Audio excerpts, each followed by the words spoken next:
Okay, so this is the Bible study for Introduction to Matthew and Matthew chapter 1 verses 1 through 17. And that part of the text is not really exciting. It is the genealogy of Jesus, and I don't think we're going to dig into person by person the significance of every person in the genealogy of Jesus, but I'll just say that it starts by saying, "This is the genealogy of Jesus, the Messiah, the son of David, the son of Abraham."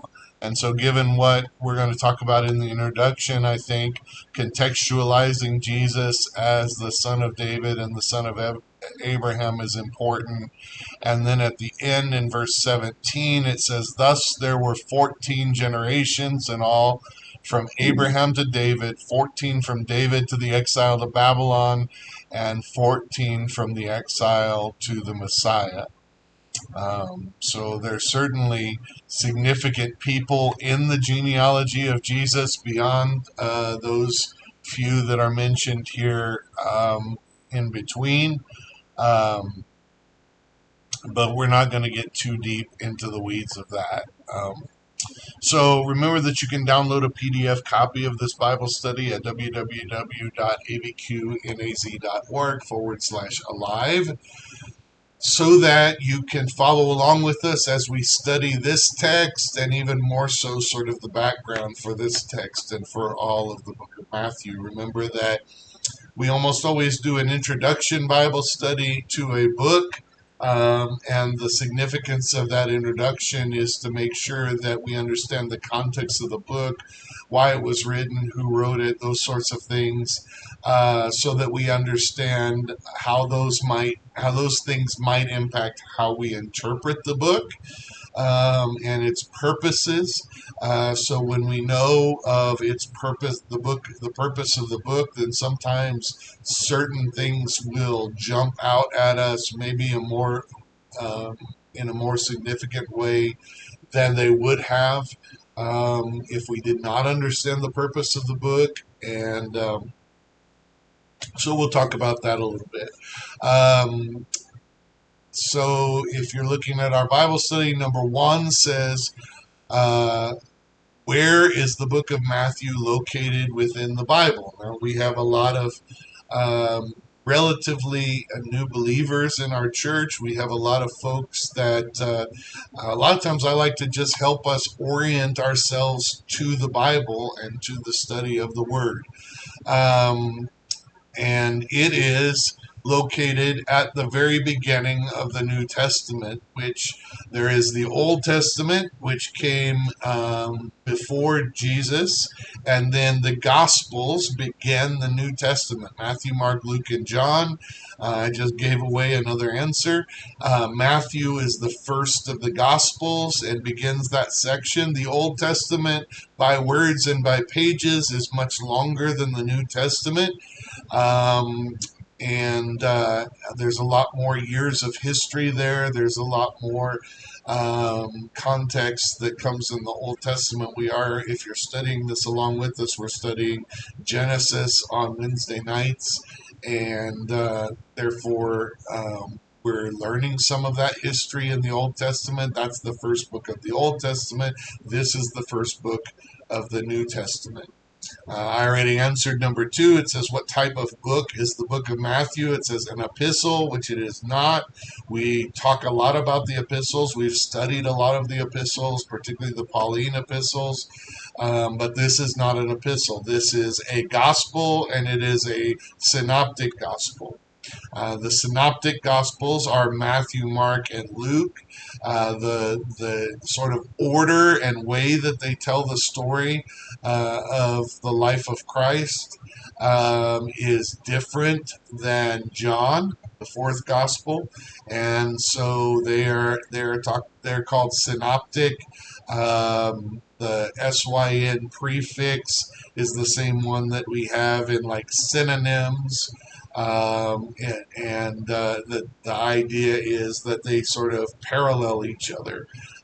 In fact, This is not necessary or required, but years ago when we studied the Gospels, instead of studying one Gospel, we actually studied the Gospels sort of chronologically, and I had this book. We bought this book at the time. In fact, we bought a ton of these books used relatively inexpensively online. The Harmony of the Gospels. You can get this in multiple different um,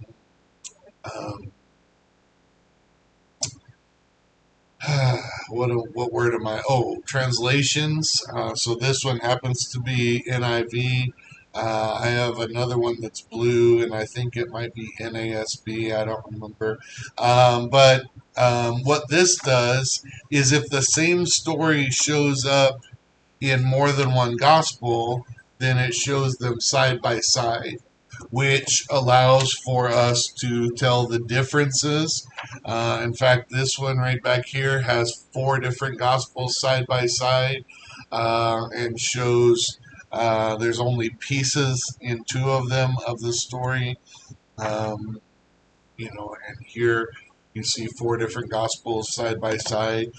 So where the same story shows up in multiple gospels, they'll be side by side.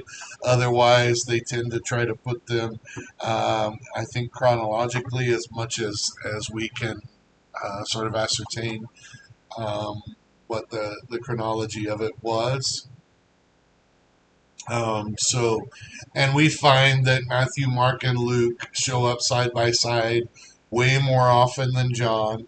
And also, when they show up side by side, the same things are near the beginning of Matthew, that are near the beginning of Mark, that are near the beginning of Luke, and they may be at someplace else entirely in the book of John, for instance.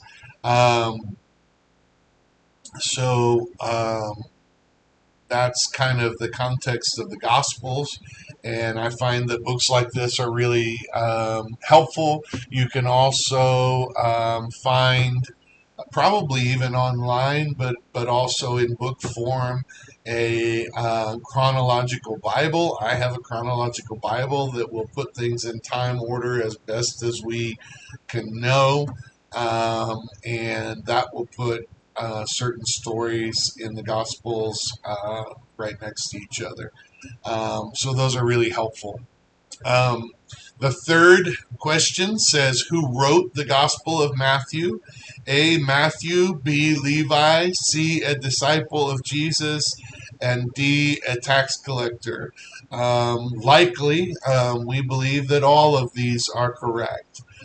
So Matthew was also called Levi. He is described in the Gospels as a tax collector whom Jesus called as a disciple, which was significant because tax collectors were hated among the Jews. Um,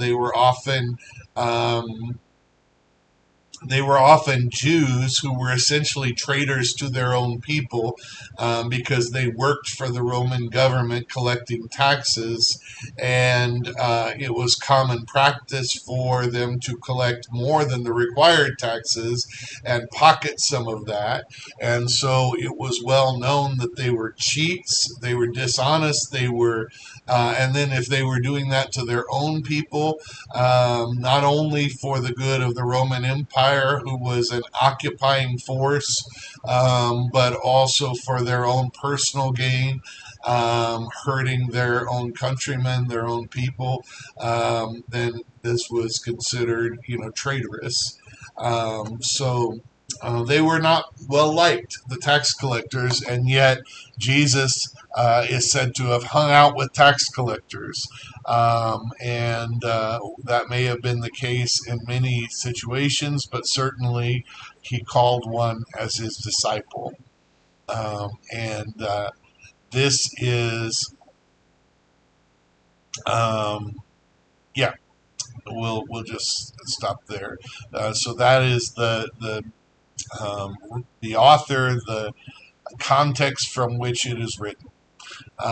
Number four, how does the Gospel of Matthew differ from the other Gospels? A says, didn't we already talk about this? This is a synoptic Gospel, so it is different from John. Well, that's true.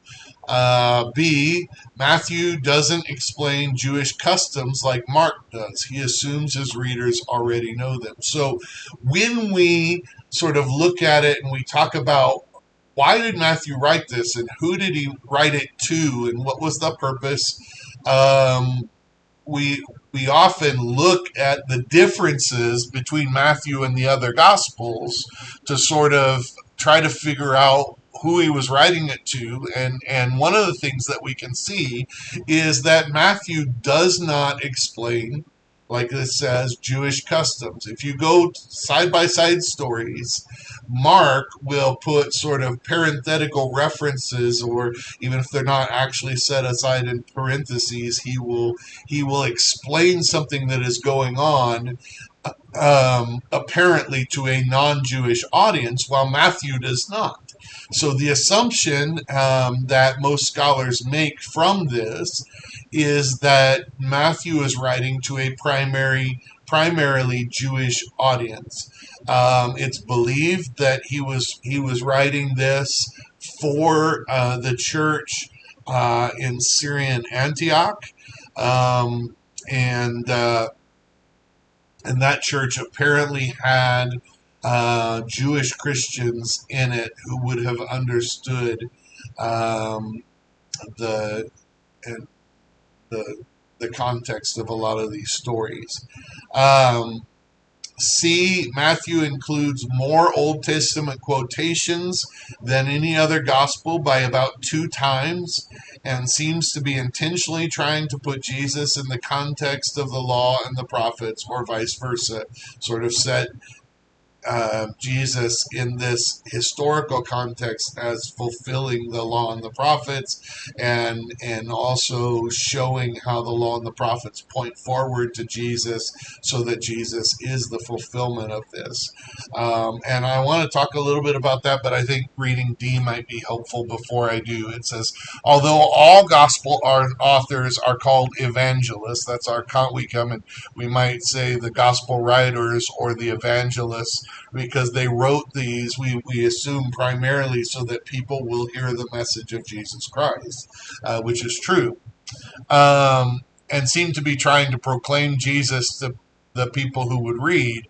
The tone and direction of Matthew seems to be written for a Jewish audience who already believed that Jesus was the Messiah, unlike John, which expressly states the desire that people would believe, but disagreed on what that meant with regard to the law. So the idea here is that John seems specifically to try to say, I'm writing down these miracles so that you will believe.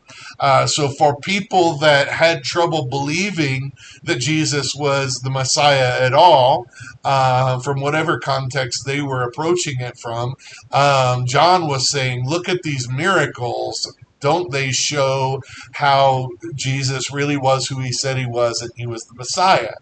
But Matthew, on the other hand, seems to be writing to a group of Jews who already had come to believe that Jesus was the Messiah, but were struggling to find what that meant with regard to Judaism. What did it mean with regard to the law? What did it mean about who they are to be and how they are to follow or not follow the law? What did it mean about how do they fit Jesus into sort of their, we believe that he's the Messiah, but what does that mean about what we've always learned before this? Does all that go away?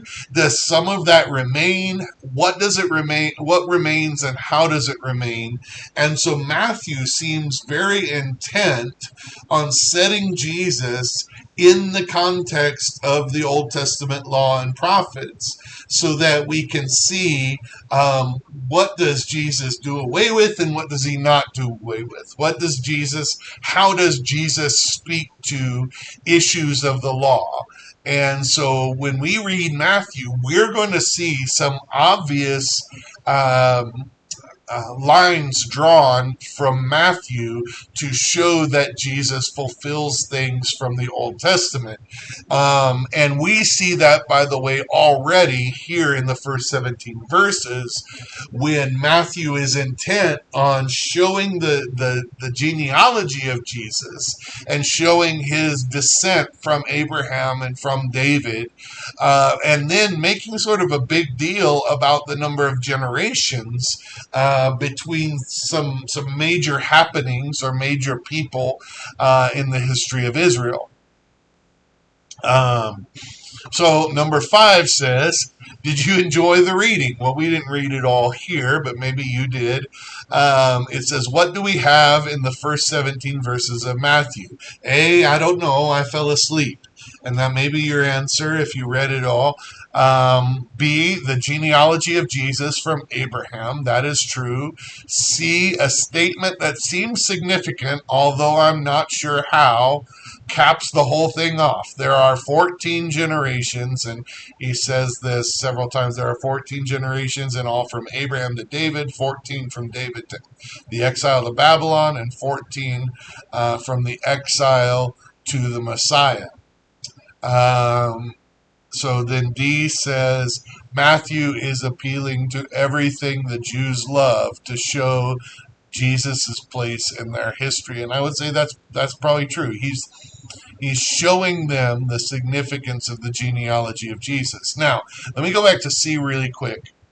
We know that numerology is significant to Jews historically, and Pastor James on our Wednesday night did a great job of reminding us of the significance of sevens and threes and those things. There is no known significance of 14. However, what we have here is 14, 14, and 14, which is 6 sevens, um, which means that Jesus showed up in the 7th seven.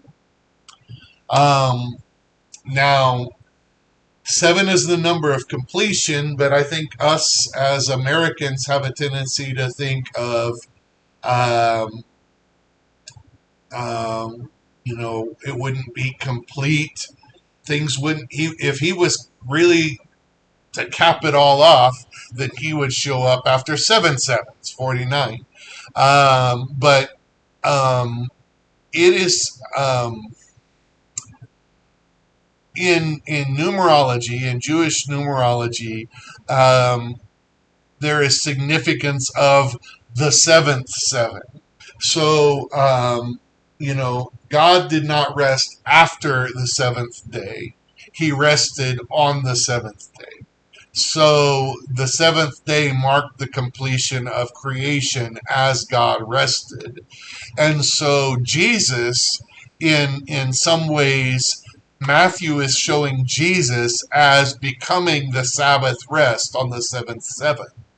So this is for us who don't think about numerology. None of this seems that significant, and it seems like, oh, Pastor Pete, you're making up numbers and you're trying to make things fit. But I didn't make this up. I'm telling you that people read this and they saw significance in that, even if you and I don't tend to. So it is believed that the significance that Matthew was pointing out was we have 14, which is 2 sevens. That's math. Then we have another 14, which is 2 sevens. That's 4 sevens. Then we have another 14, which is 2 sevens. That's 6 sevens. So when Jesus shows up, his generation is the 7th set of 7. And therefore he ushers in the Sabbath rest for the people of God. And so Matthew seems to be using things that Jews believed and understood and considered important to show Jesus' place in history, and particularly in Jewish history. So number 6 says, surely you are familiar with some texts from Matthew before we even begin, what are some significant texts that you remember that can reference and can reference even before we study this gospel? So this is the introduction. Um, it's likely that even if you are a relatively new believer and couldn't quote references, that you probably do know some things from the book of Matthew. We know in the book of Matthew, chapter 5, we have what we commonly refer to as the Beatitudes. Blessed are the poor in spirit, for they will inherit the earth. This the Sermon on the Mount is that the Beatitudes are part of the Sermon on the Mount, which is significant in Christianity. Matthew 28, Matthew ends his gospel with what we call the Great Commission. Um, and that shows up in there. There's the greatest commandment, to love God and love your neighbor, that shows up in Matthew, also shows up in Luke, and but we uh, we have some significant passages that even if you're new to the faith, you probably already recognize. And if you don't, then praise God that we are studying this, and you will come to recognize them in the future. Matthew is really significant. I just want to throw out there as we finish. We talked about Matthew being the writer. I don't. I don't know how deep we want to go into this, but critical scholars that look into the Bible have used, as we parallel the books. Um, they have tried to figure out, well, how did the gospel writers write what they wrote? Now, we know that Matthew was a disciple of Jesus. We know that John was a disciple of Jesus. It's believed that Mark took his inspiration to write his gospel from firsthand information from the Apostle Peter. Luke, we know, wrote his as a two-volume set and was a personal companion of Paul, who didn't walk with Jesus during his earthly life. But Luke has gathered a lot of information and put it in Luke and Acts, which Acts is probably the more significant of the two volumes that Luke wrote, particularly because we only have one. We have four gospels, but we only have one explanation of what happened in the early church, from the writer Luke. And so when thinking about how these gospels were written, most scholars believe that Mark was the first of the four gospels to be written, and that the other gospel writers took some of the information from the first-hand knowledge of Peter in the book of Mark. So I'll just say this, that when we read the story of Jesus, there were 12 disciples who became apostles. There were four that were considered very close to Jesus. So Peter, well, really three: Peter, James, and John. Were very close to Jesus. They're mentioned when Jesus goes a little bit further. He might leave the other disciples behind and go a little further, but he brought Peter, James, and John with him. So John had firsthand information of a lot of things. Peter had firsthand information of a lot of things that maybe not all the disciples had.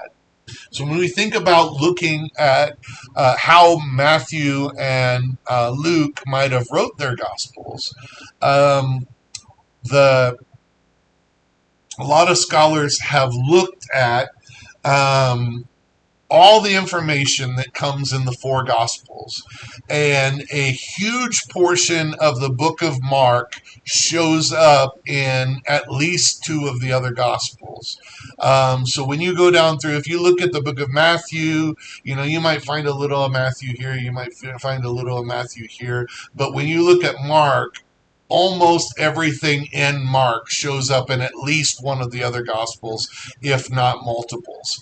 And so Mark was considered to be the first of the Gospels to be written and probably used as a source for some of the information that Matthew and Luke included in their Gospels, and possibly John too.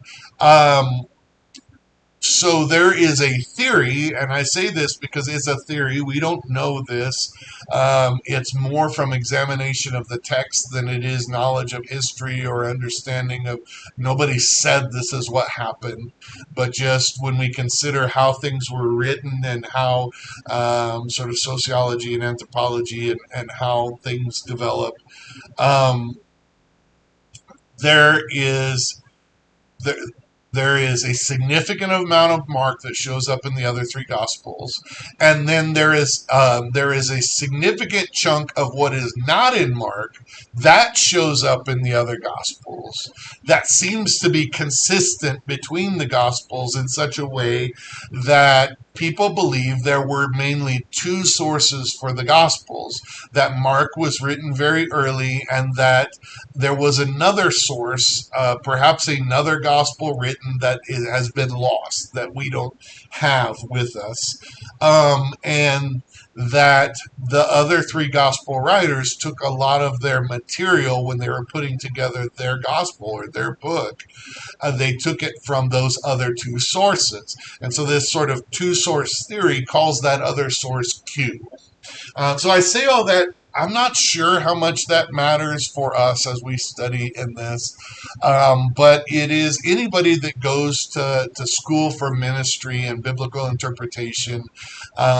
And when you're learning about biblical interpretation, you will almost always learn about this two source theory for the writing of the Gospels. And therefore, Mark feels like this earliest source and this Q that we don't have. They've almost put together what must have been in Q by finding all the stuff that is included in all the other Gospels. And they said, well, if these three writers used Mark and Q, then almost everything that they wrote would have been in those two. And they may have a few extra details that they knew that nobody else knew or something like that. But when you look at what crosses over between all the Gospels, there's a significant amount that shows up in Mark.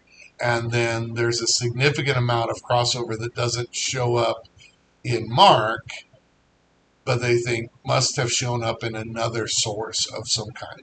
I don't know if it matters, but I know that they teach us that. And if you've ever heard that, one of the things that I always want to do, especially when we're doing these introductory Bible studies, is I think, some people's faith is challenged when they hear some of these thoughts. I know a lot of pastors, when they start going into ministry and they start learning these things, their minds kind of blown because they've never heard about any of this. And all of a sudden, we're talking about things, and our faith can be challenged if we start to question who wrote what and when it was written and things like that. When I teach an introduction Bible study, I want to try to help you have a faith that is already challenged in a good way so that you're not losing your faith if you hear things down the road. So some people hear these things and they're like, oh, everything I ever thought about the Bible is now like not. It's like completely done away with because your mind's so blown about this new information. And I feel like if we know these are the thoughts that are out here about how the Bible came to be. And for me, I have wrestled with those thoughts, decided whether they call into question anything about my understanding of the Bible or whether they strengthen my belief in the Bible. And I've come to terms with all of them. And I want to be able to just throw those out there so that you're hearing them hopefully from a trusted source before you're hearing them from somebody who might twist them and use them to challenge the veracity of the Bible. And so I would just say that this is what a lot of scholars believe, and I don't think it changes anything. I do think that um, that some of the gospel authors had firsthand information of almost everything because um, they were with Jesus. For instance, John or Peter, who is believed to be the source for Mark, but the others don't. And so, understanding how did Luke put this information together, for instance, what was his source? And apparently there was probably something else already written down when he tried to put together the stories of things that happened when he was probably not even there. And so, where this cue came from and where it went, we don't know. But this is one of the ideas that we have about how the Gospels came to be. Well, I didn't pray at the beginning of this Bible study, but I'm trying to remember. When I'm with people, sometimes it's easier to remember to pray, although obviously not always. But when we're doing a Bible study, it's pretty common for me to pray at the beginning and at the end. But when we've recorded these videos, I have not always done that, but somebody challenged me and said, "Hey, I miss you praying before you teach the Bible study." And so I again didn't do that at the beginning, but let's pray together now here as we finish. Dear God, we're so grateful for this day that you've given us and the insight into your word that you've shared with us today. We just ask that as we wrestle with these thoughts about your word, that our faith would grow stronger as we realize that however this came to be, however these books came to us, they were ordained by you. And it was your hand that brought them to us, and you used every author, and you used every person that had been an eyewitness to create this, so that we have it today, and we can trust in you. So, guide us as we study. Jesus' name, amen. Thank you.